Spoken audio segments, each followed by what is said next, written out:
What is going on, my friends and family? Welcome back to the New Life Podcast. We have an exceptional guest today. Her name is Mary Quinto.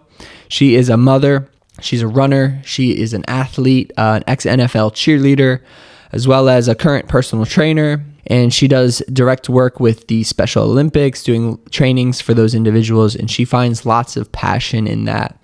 Speaking of which, our topic for today's episode is leading what you love, leading your life with excitement and living what you love. Because really, at the end of the day, the best thing that you can do for anyone around you, for the rest of the world that you contact yourself with, for people that you love, is to be the best version of yourself and to live that daily and to find excitement for that and constantly trying to be and live at that vibration for yourself and for everyone around you. We go pretty deep into the realm of mental health in general, but also specifically this internal dialogue that we go through in our own lives, right? Everyone goes through this. Everyone is in a constant meditation with themselves. We're always thinking, even when we're asleep, these dreams, these cycles, right? So how is that voice for you? Sometimes that voice isn't always nice to us, and we just kind of touch on that aspect of it and how these different modalities of movement and community can really help us in our well-being and create a more optimistic lifestyle, create a more positive mental universe. So without further ado, we're going to get right into it. And I just really want to thank you guys for being here. It really means a lot. You're here for a reason, and I hope you learn something new and something that you can apply in your own life. So here we are with Mary Quinto.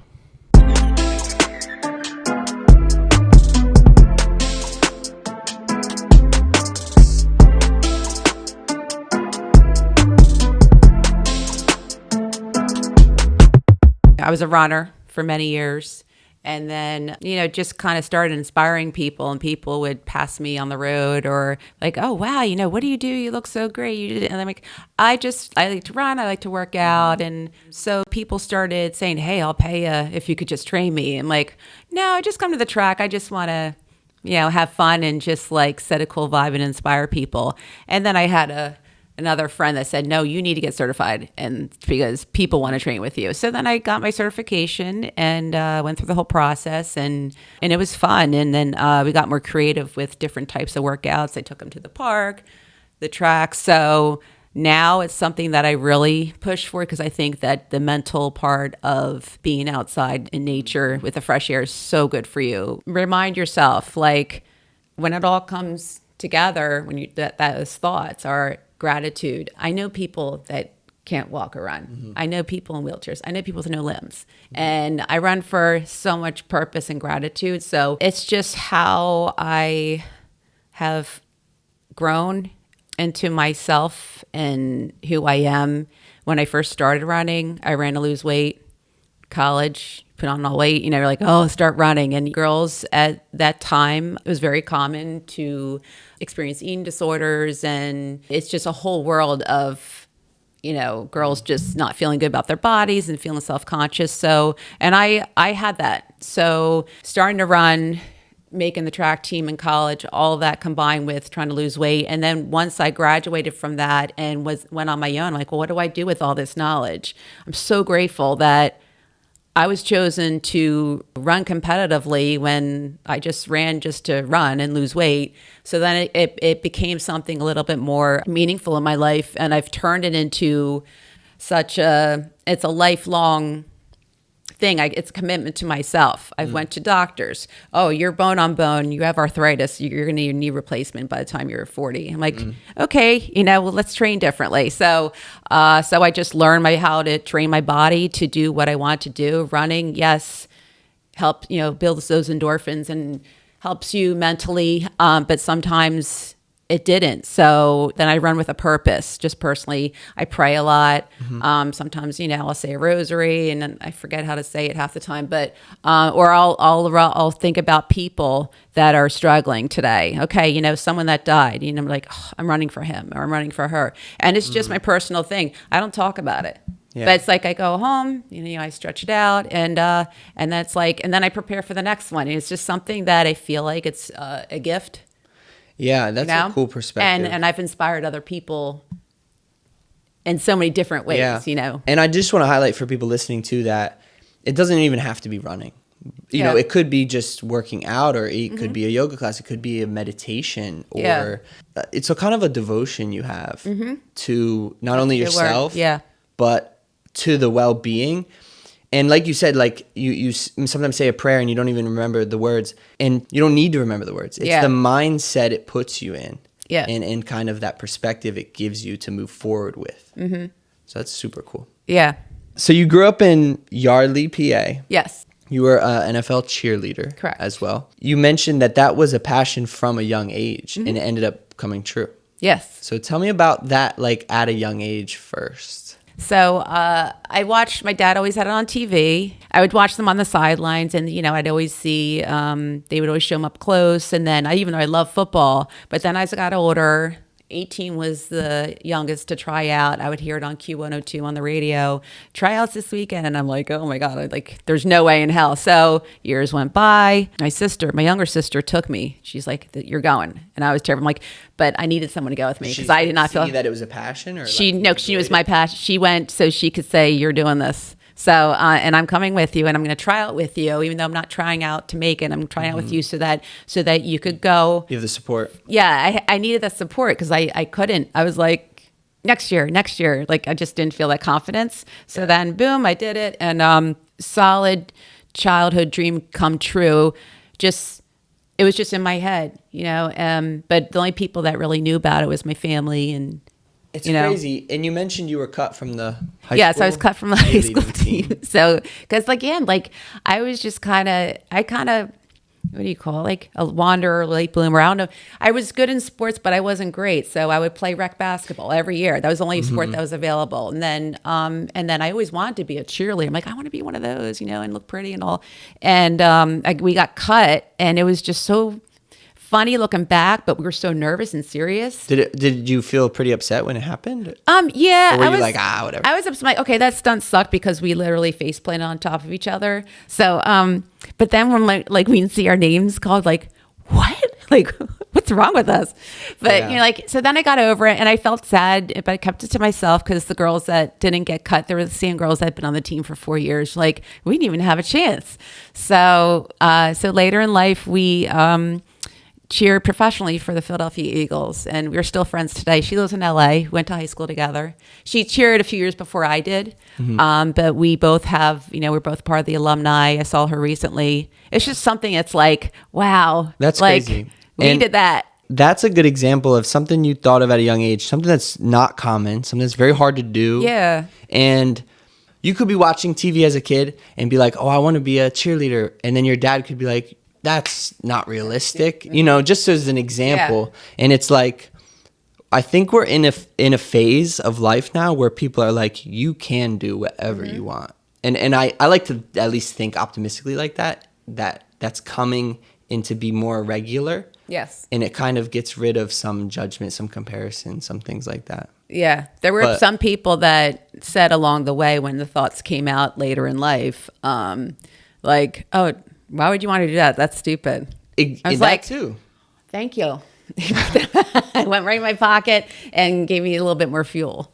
So that's, I was like, oh no, I'm really going to do it. Yeah. So, and I just feel like that stuff happens so subconsciously in people's lives. Like, it could be your best friend. They don't even mean it in that way. Yeah. But they could just make a comment that something you're excited about that you just let it out. And then they immediately kind of diminish it. And it really, it sometimes kills people's dreams, and it kills this topic of living what you love. Yeah.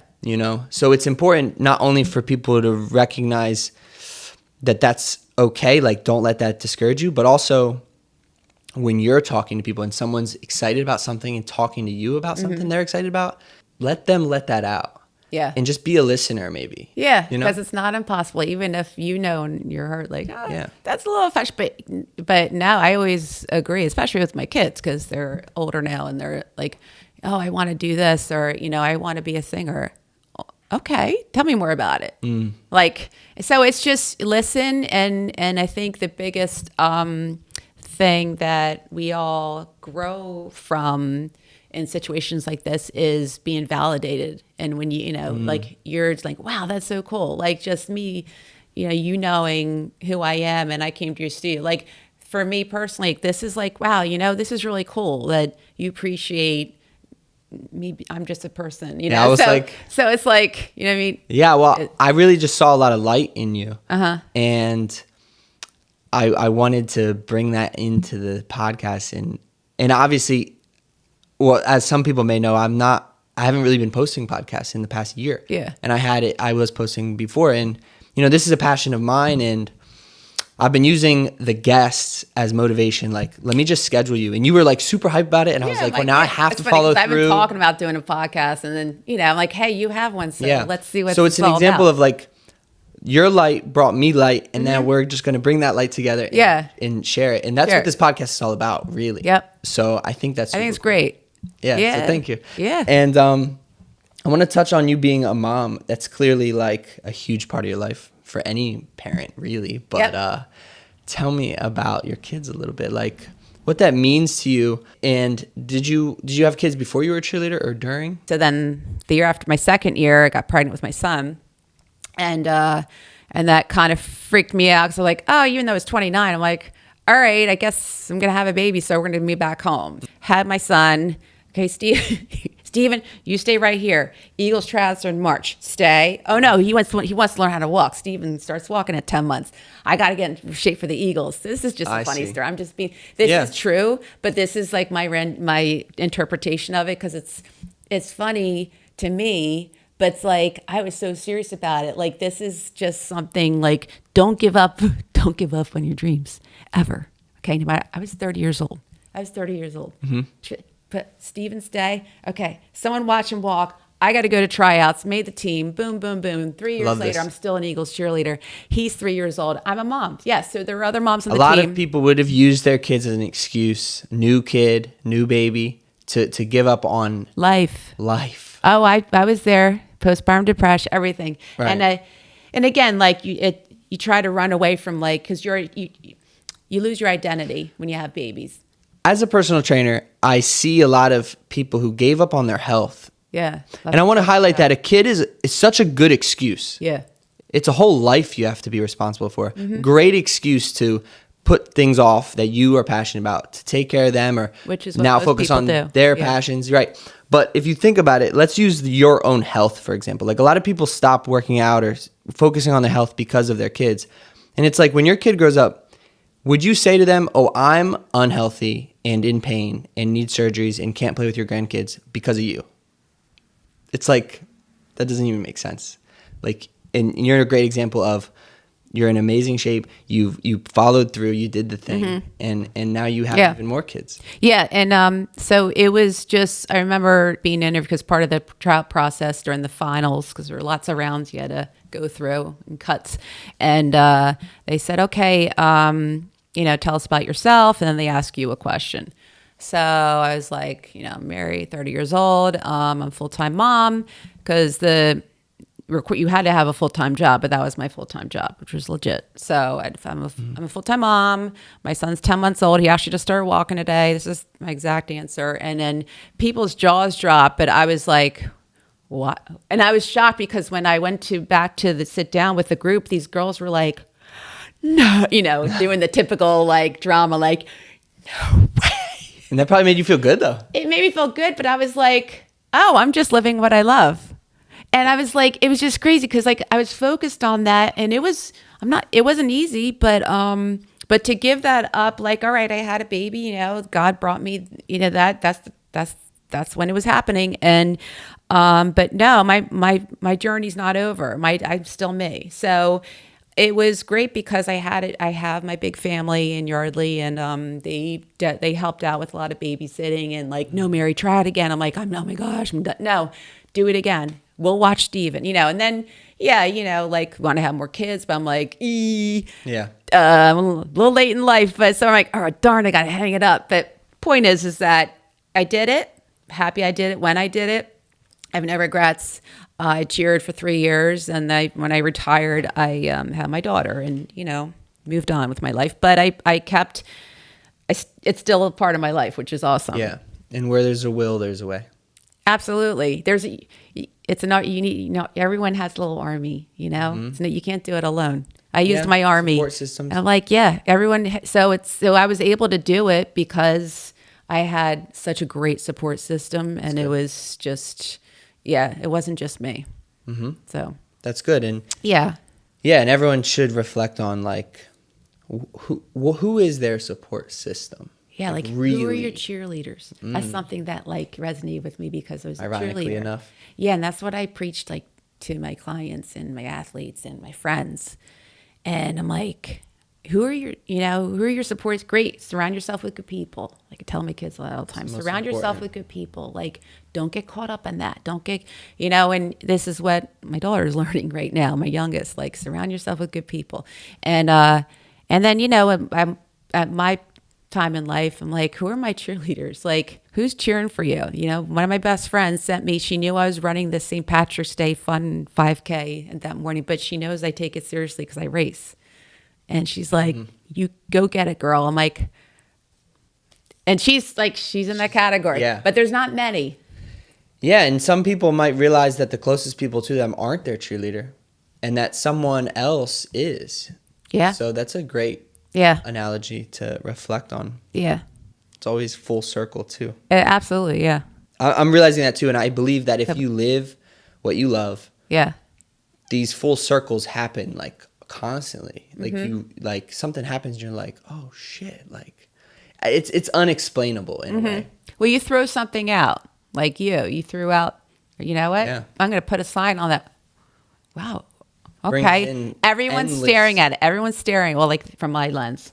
And then it's like, I keep thinking about that place. I'm like, well, just talking to myself, like your own affirmation. Because, many years ago, I was like, I'll try them tomorrow. I'll go in tomorrow. I'll call them tomorrow. That's what a lot of people do. Contemplation is those stages of training. Like, should I go to a personal trainer? I'm going to lose weight this year. So it's like, we see that sign. I'm like, you know what? I'm going to go in. And then I tell my clients, I'm not trying to, it's great for you because I'm so happy that when I find something I love, I get my army. So, I've brought in like 4 more people. Love it. But it's like great because now we're like, oh wait, I wanted to try that place. You went in? They were all afraid to come community. in. So that's the thing. Like, and that's all I could you ever threw it hope out for. there and now your life's like starting to come. I mean, you're younger, but it's like, it will come full circle because it's going to turn into something even bigger. Well, that's what I mean. It already more important to you. I'll give an example that just came to my mind of a full circle moment I had recently that has to do with the yoga studio. The first yoga class I ever took was with Angelique, and she now teaches at the studio. Yeah. And she's the first class I ever took, and I didn't even know what yoga was. Oh. It was just a free class at the gym I worked at. Yeah. And I was like, okay. Like, I was open to anything. I was like, I just love, fitness, working out. So I was like, oh, let me try a yoga class. Went in, tried it. She was the teacher. I was like, wow, that was great. Yeah. And if it wasn't for that experience, I might have never done yoga ever again. So really, just from that experience, then things happened. I left. Years went by. I trained. I taught yoga here, there. Finally had this passion, decided this is what I want to do. Opened the studio. And then all of a sudden, Angelique comes back into my life. And it's like, hey, do you want to teach a class at my place? Like, this would be amazing. And she was like, absolutely. Yeah. Like, it's just amazing how full circle that is. And it's just one little example. I mean, it's a big thing, but it's just very interesting. So I'm excited to see where it Yeah, where it goes. is a big deal. Because, that's a scary thing to like, again, once the sign goes up, it's like, oh no. But no, it's like things come back to you and, and it's like, all right, where are my people? And they start to show up. You mentioned about making people laugh. Yeah. Is like almost a way to ground you. It's a way to like, a quote that comes to my mind is, joy shared is twice the joy. And pain shared is half the pain. So this support system, these people, these cheerleaders, sharing joy and finding laughter is the key, to just keep building and compounding and building more momentum and finding that exponential curve. Yes. I'm not a parent, but Yeah.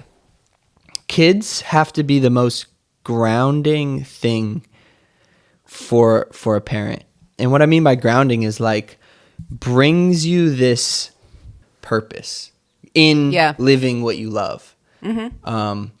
And you said running's another way that does that for you. Is there any other modalities you use?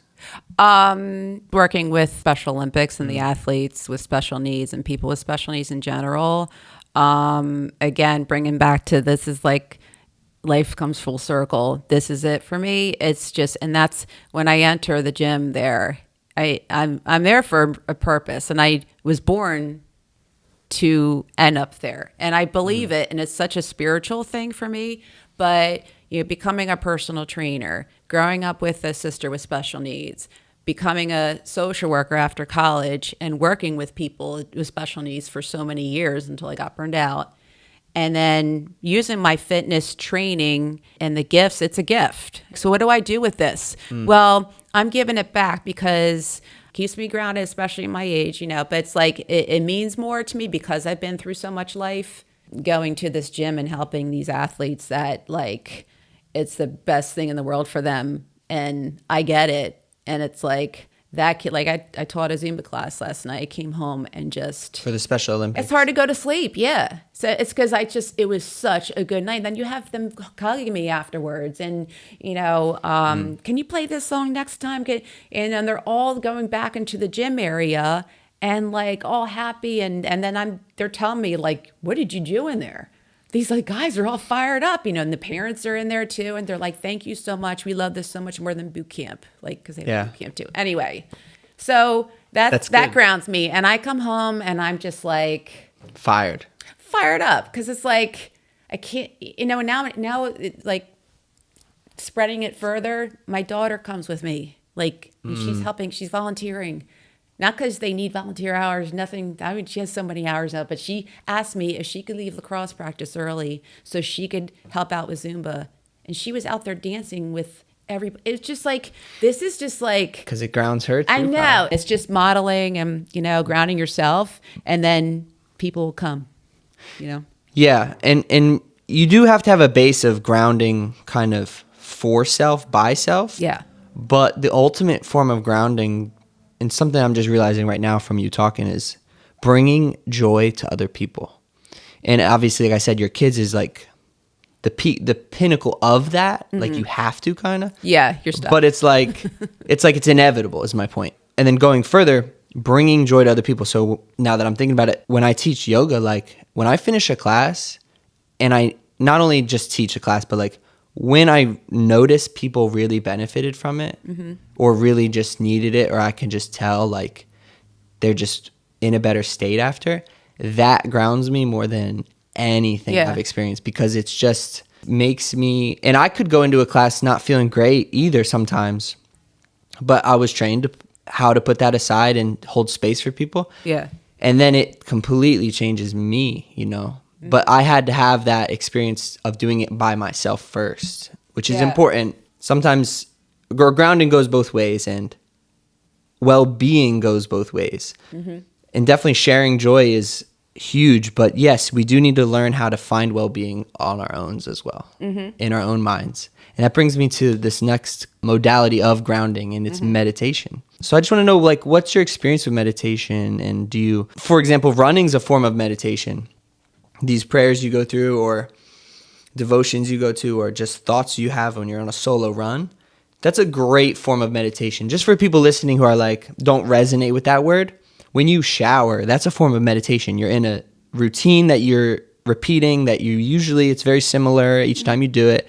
And it's like, you usually aren't stimulated through something very stimulating. You're just with yourself and you're just in your head. Yes. So do you do that intentionally sometimes, just sitting, or what's your experience or relationship with that? So I was introduced to it when I went through a really dark time in my life and had to enter an outpatient mental health facility, if you want to call it, and learned about meditation during that time. So it started with just breathing. Okay, everyone like, oh, okay, deep breath through the nose, out through the mouth. That's not working. Well, you learn about it. Okay, so there was a course that I took while I was in this program and was guided. It worked. And then Very I tried a longer one. And then when I was discharged from this facility, continued therapy, started practicing it more. And What do you mean by worked? Like the guided meditation, you Yes. felt effects, you felt it work, you felt what? You felt relief? so You felt yes, so during that time I was diagnosed with major depression, and anxiety. Anxiety was came on like a tornado. It knew what was happening to my body, my mind, really. So once I was able to manage that, again, meditation was part of it, but I did experience with medication as well. I'm a big advocate for that because, there's some times where you can't control what's in your mind, and it's scary and it's invisible. So if you keep it to yourself and don't use these skills like meditation, talking to a friend, or, going to your cheerleaders and like, hey, you know what? I don't know what to do. So you have a network of people. So what meditation did for me is it helped me get through this dark process. time. And getting through it meant it made me healthier mentally, because when you're not healthy mentally, it's a very scary thing. Okay, so wanting to end your life is a serious thing, and and I'm here to say that I was there. So Yeah, I've been there too. And that's why I do everything I do. So I feel that. I feel that. Yeah. And what helped me the most was, I want to say just working out. Like movement for me was my meditation at the time. Yeah. What I want to touch on really is like holding things in, letting it bottle up. And it sounds like meditation's, it sounds like your doctor also helped you bring this out. Highlight the importance of not holding things in so much.